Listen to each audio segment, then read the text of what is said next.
c'est Stéphane, votre ingénieur consultant en système d'information.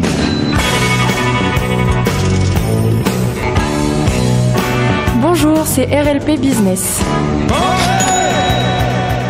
Bonjour et bienvenue sur RLP Business sur 102.3 pour un nouveau direct depuis les studios de Coulommiers-Chamiers en banlieue de Périgueux dans notre magnifique Périgord. RLP Business, l'émission qui vous parle de management, de société, de commercial, de ressources humaines, d'économie en Périgord et ailleurs. Et aujourd'hui, nous allons parler vraiment d'économie, de développement commercial, d'accompagnement d'entreprises. Nous sommes avec Prisme Développement, avec Maïda Meillon qui est venue nous voir. Elle est coordinatrice et chef de projet chez Prisme Développement. Maïda, bonjour. Bonjour Stéphane. Vous allez bien? Ça, tout se passe bien? Oui, on est bien accueillis chez RLP. C'est toujours formidable. Ah, ça fait toujours plaisir à entendre. C'est magnifique. Eh bien, écoutez, on va commencer par les actus de la semaine, les actualités économiques. On va faire une petite chronique économique d'ensemble. Ne bougez pas, c'est juste après ça.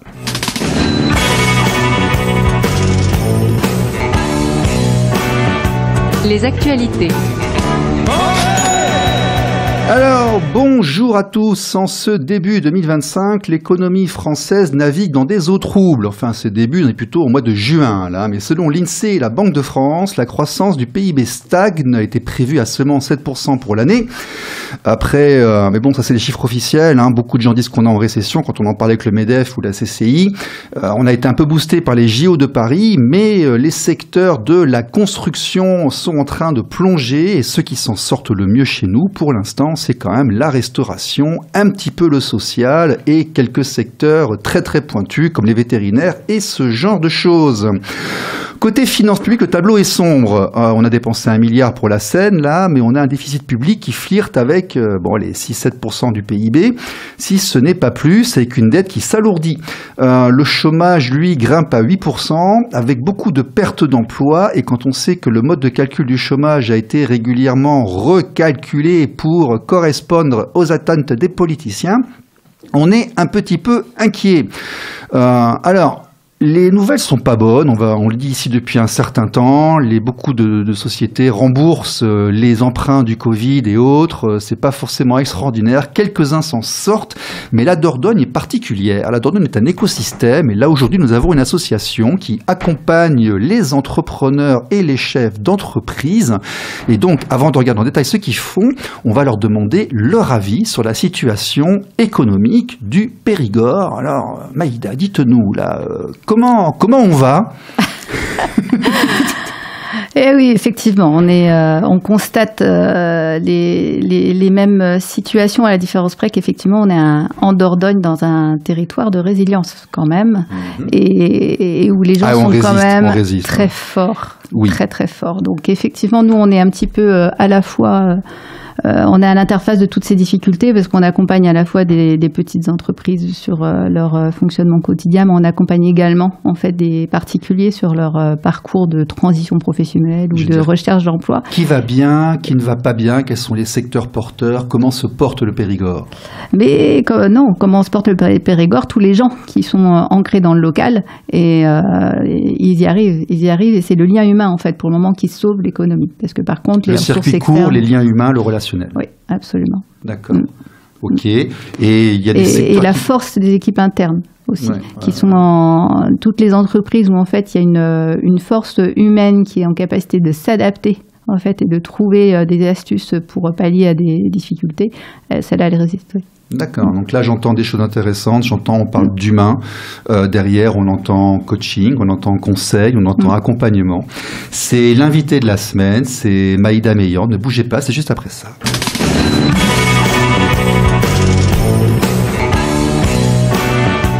L'invité de la semaine.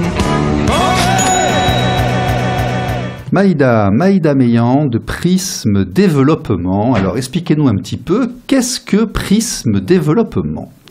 Alors, Prisme Développement est avant tout une association.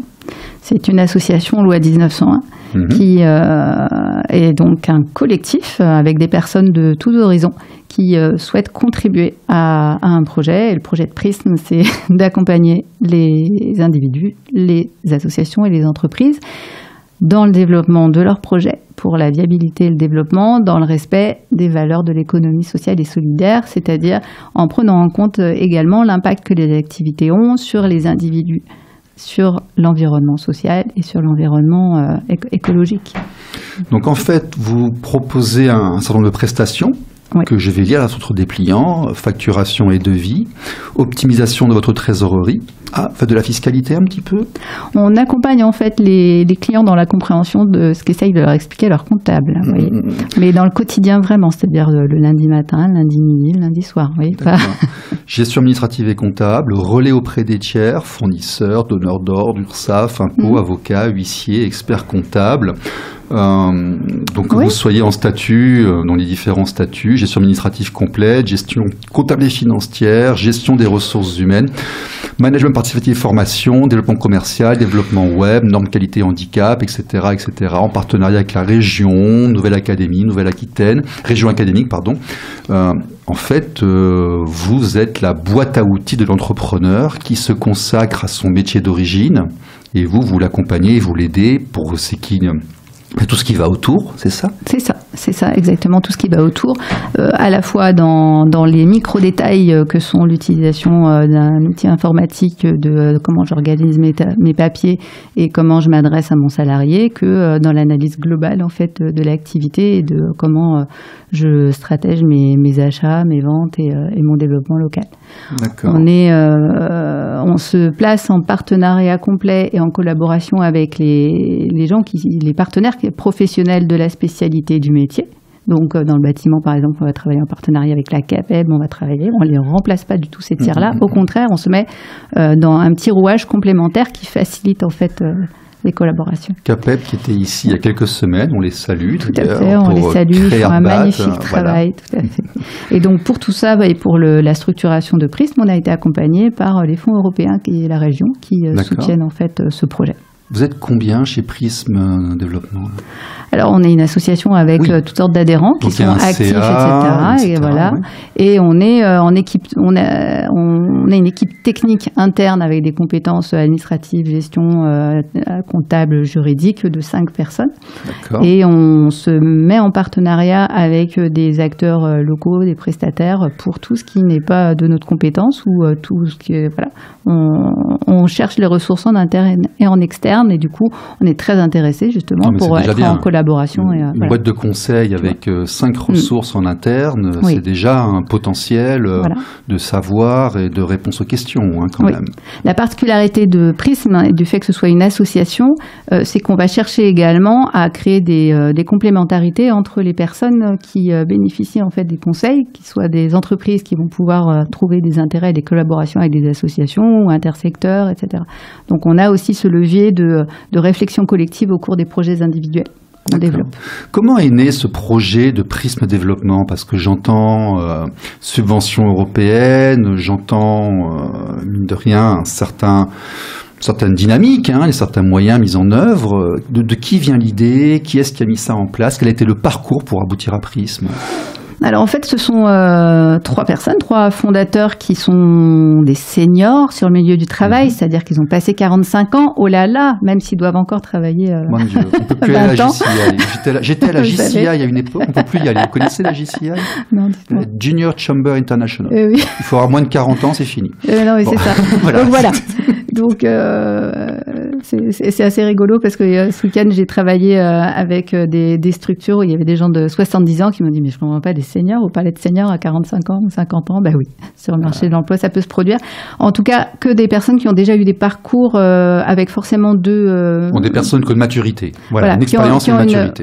Et surtout avec des doubles parcours dans l'entrepreneuriat traditionnel, l'entrepreneuriat collectif.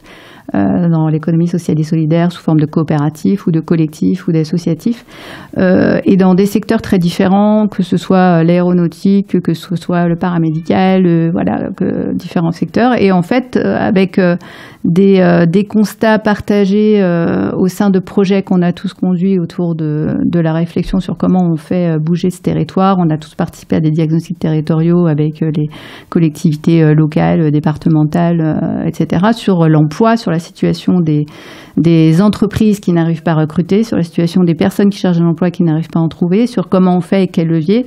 Et au final, également sur des collectifs où on cherche à créer des collaborations intersectorielles, qui a donné par exemple naissance à l'initiative du PTCE en Bergeracois. Si vous les connaissez pas, faut les inviter, ils sont formidables. C'est le pôle technique de coopération économique qui trouve des points communs et des leviers de développement. Notez franchement entre PTCE, des entreprises de l'ESS et des économies traditionnelles, entreprises, associations, et qui trouvent des ressources. Et au final, pour nous, l'un des diagnostics communs, c'est de dire, je vais utiliser un gros mot, mais quand même, c'est dégueulasse qu'il y ait des entrepreneurs qui se lèvent tous les matins, qui bossent tous les jours, qui bossent très bien de leur métier et qui n'arrivent pas à atteindre ou un seuil de développement, voire qui se plantent juste pour des questions externes et parallèles. Voilà. Et parce que vraiment, on trouve que c'est pas juste et que surtout que, au final, il faut pas grand-chose des fois. Il faut juste une petite compétence technique interne qui n'est pas forcément employable toute l'année. Des fois, c'est ponctuel. Des fois, c'est un entrepreneur qui va rencontrer une difficulté de santé ou qui a un partenaire défaillant et il suffit de l'accompagner pendant 3 mois pour remettre tout à flot et ça repart. Et en fait, c'est cet endroit-là qui a donné naissance à Prism. D'accord. Oui, mais ça, on ne le dira jamais assez. Entreprendre, ce n'est pas que produire. Ce n'est pas que faire des bons croissants, ce n'est pas que coder des bons logiciels, ce n'est pas que produire des jolis savons ou ce genre de choses. Entreprendre, c'est aussi amener le produit au distributeur. C'est aussi gérer toute la partie administrative qu'il y a autour. C'est aussi savoir déléguer pour scaler et se développer. C'est donc devenir un petit peu un chef d'orchestre, et ça on ne l'apprend pas forcément à l'école, et c'est là aussi que vous allez aider et former l'entrepreneur peut-être. C'est ça, simplement nous on est dans des méthodes un petit peu d'éducation populaire, où on va être vraiment sur le terrain, en apprenant de pair à pair, en faisant avec. Donc effectivement les entrepreneurs ils ont été formés quand ils ont suivi leur formation, alors comme le disait la CAPAD il y a 2 semaines, pas toujours, ils sont formés sur leurs compétences métiers pures et ils sont excellents. Par contre, des fois, sur la partie administrative et gestion des ressources humaines de l'entreprise, ils ne le sont pas toujours. Mais même s'ils l'ont été, c'est pas pareil d'avoir été formés et ensuite de mettre en pratique au quotidien, vraiment dans les détails. Et pour le coup, c'est à cet endroit-là qu'on accompagne.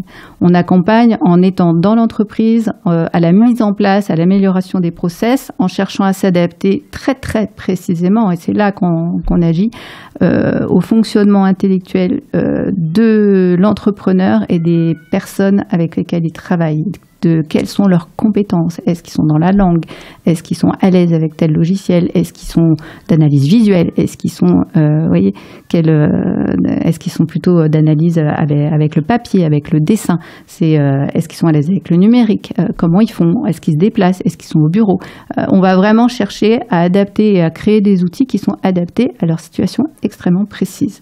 Et ensuite, à leur apporter une analyse extérieure de ce qu'ils sont en train de faire et de comment ils peuvent avancer autrement et s'ouvrir et aller se former sur d'autres choses. Et c'est là qu'on se met ensuite en lien. Bon, par contre, vous n'êtes pas incubateur. Ah, du tout. Vous n'êtes pas investisseur, vous n'êtes pas business angel. Du tout. D'accord. Donc, par contre, les gens qui veulent se lancer, comme vous êtes une association, je suppose qu'il n'y a pas forcément de but de rentabilité. Il y a un but, suite à subvention, si j'ai compris le projet, il y a un but d'intérêt commun. Absolument. D'ailleurs, je fais une parenthèse, j'adore le principe de la coopérative. Franchement, c'est quelque chose, on voit les taxis Alpha à Paris et autres, être propriétaire en même temps de l'outil administratif général, être une espèce d'intéressement en fait, fait que y a une hausse de performance et de plaisir personnel. Donc j'aime beaucoup ce principe-là.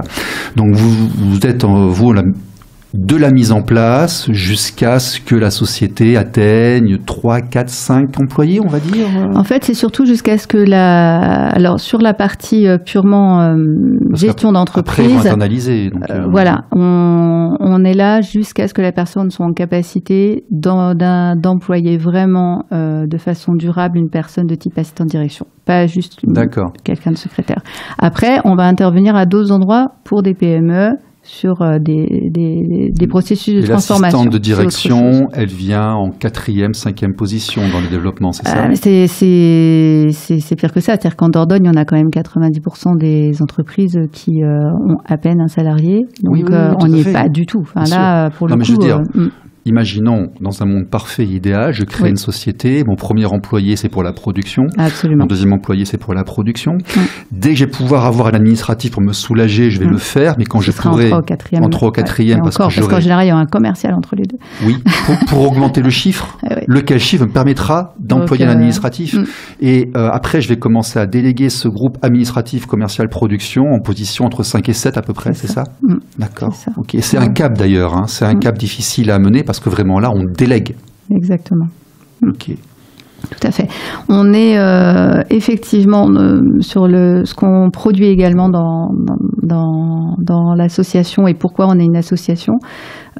C'est qu'effectivement, on va également avoir des tarifs extrêmement bas pour les entreprises en difficulté, mais on a aussi une notion de tarification solidaire où, pour le coup, les entreprises ont aussi la possibilité de payer un peu plus cher pour qu'on puisse redistribuer à l'intérieur et aider, en fait, pouvoir aider des entrepreneurs dans leur création, dans leur réflexion de projet. Voilà. Ah, donc vous avez aussi des bourses d'aide? Non. Alors, quels sont ces fonds? Moi, j'ai pas compris. On le fait en interne. C'est-à-dire qu'on va proposer à un client qui vient prendre de la gestion administrative et nous demander du conseil, voilà, mais qui a une activité florissante, peut tout à fait. Nous, on a un tarif horaire de 36 € de l'heure, ce qui est très faible. Il peut très bien décider de payer 38 € de l'heure et c'est au lieu de 36 et c'est 2 €.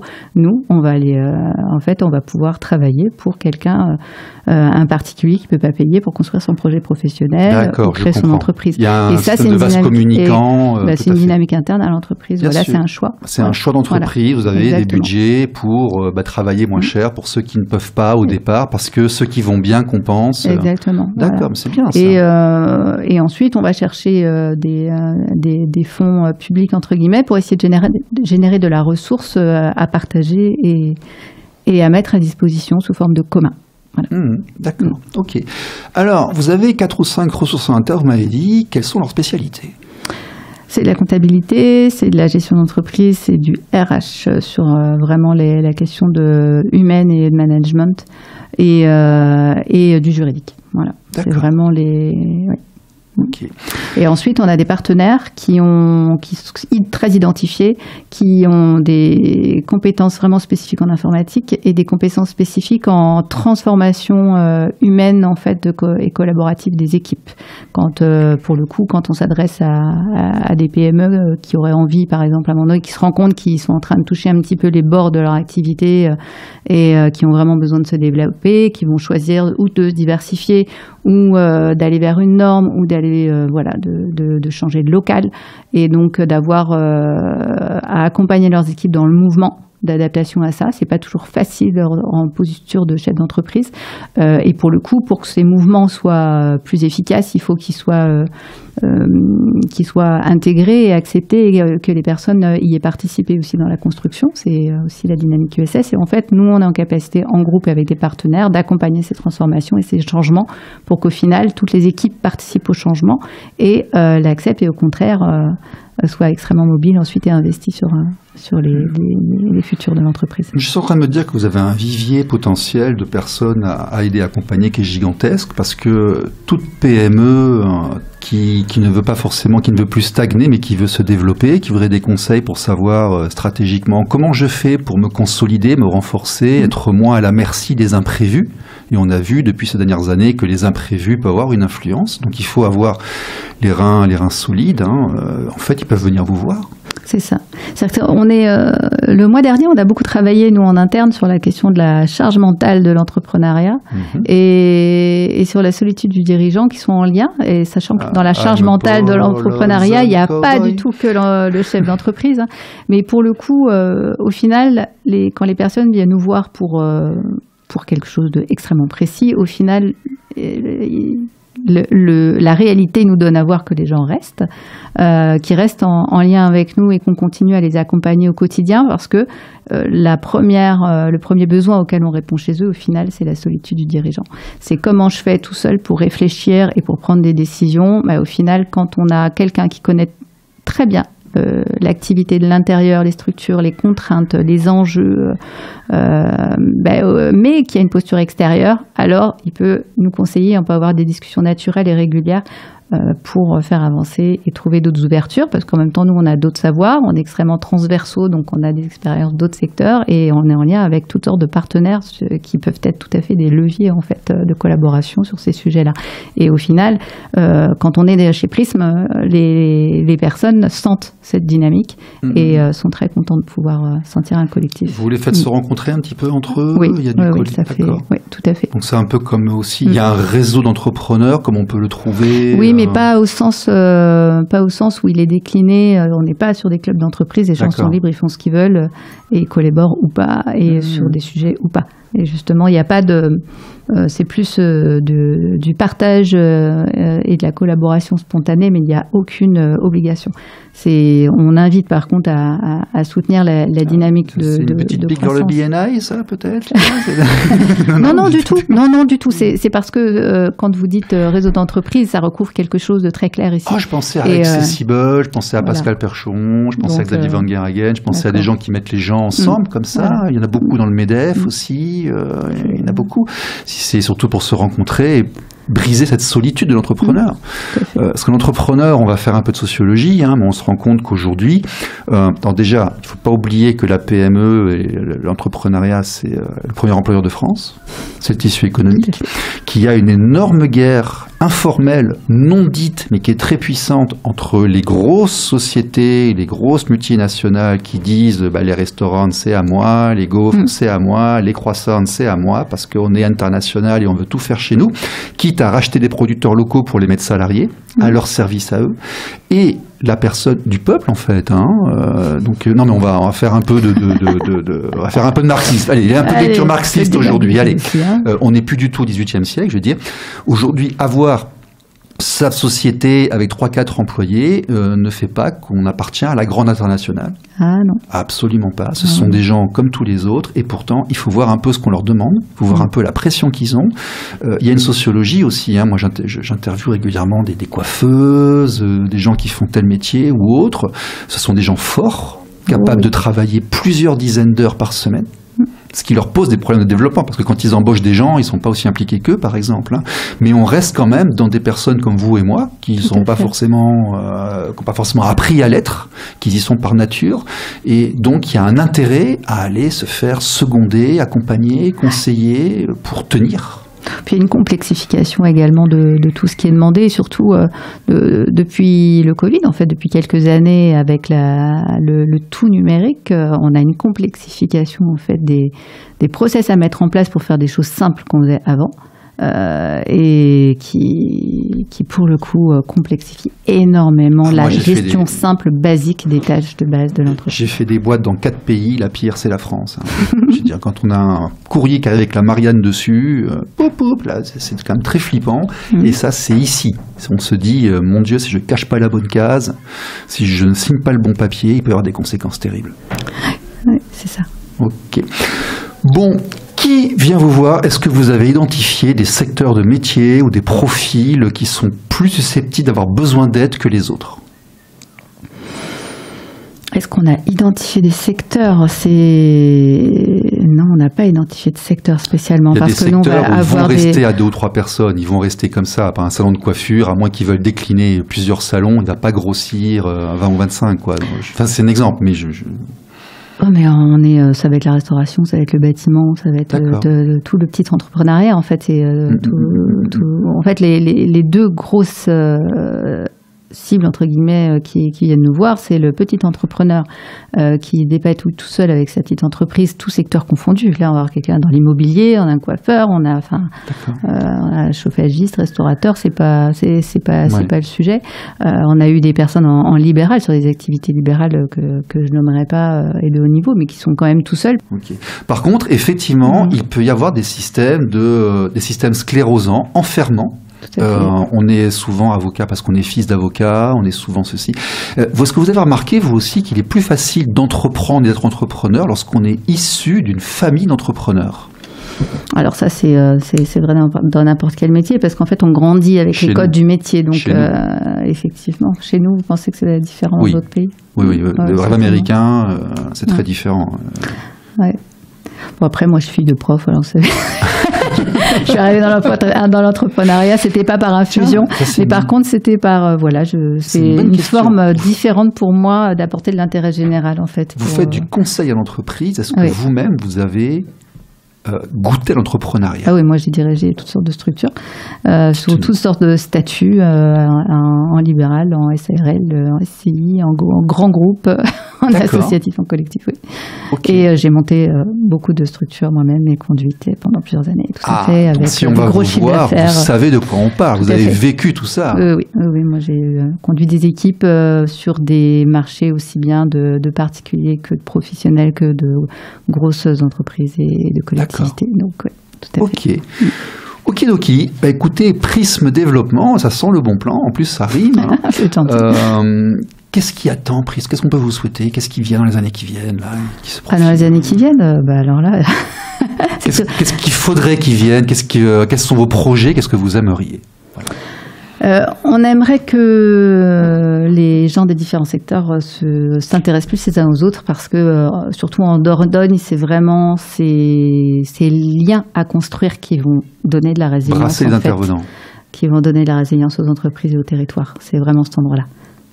D'accord. Ça se concrétise par? Ça se concrétise par se dire bonjour, discuter et se demander s'il y a des points communs. Nous, on concrétise dans Prisme parce qu'on met des gens, aussi bien des menuisiers, avec des associations de danse, avec des restaurateurs en lien et en discussion, et qui vont se rencontrer et trouver des points communs, comme je vous dis le PTC de Bergerac. Il y a toutes sortes d'initiatives en fait dans toutes sortes de petits endroits en Dordogne que moi j'observe et que je soutiens toujours avec plaisir, parce que c'est là que sera la clé, oui. Ça, c'est sûr. De l'événementiel peut-être aussi, des salons, des choses. Par exemple, je pense que tous les moyens sont bons de créer du lien entre des gens qui ne se connaissent pas en fait. Comment on vous trouve? Les gens qui vont venir vous voir, là, comment ils vous trouvent? Alors, par le site internet qui est prisme-dvp.fr et par le numéro de téléphone qui est le 06 80 89 61 30. Je suppose que vous avez aussi des petits réseaux sociaux. Voilà, pas encore, non. On est plutôt on est en réseau personnel. On n'est pas en réseaux sociaux. Prisme Développement, il y a un joli petit site là qui est voilà. Et on se déplace sur toute la Dordogne. Nous allons nous-mêmes dans les structures, même si on a des bureaux qui sont à Périgueux, on se déplace là où sont les papiers, les gens, pour bien sentir comment ça se passe et voilà. Très bien. Eh bien, c'était Maïda Meillan sur RLP pour Prisme Développement, accompagnateur d'entreprise. Maïda, merci d'être venue. Merci de nous avoir reçus. Et puis à tout le monde à la semaine prochaine. Au revoir. Au revoir.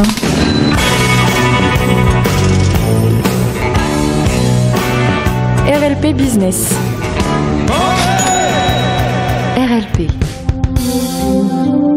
Radio libre en Périgord.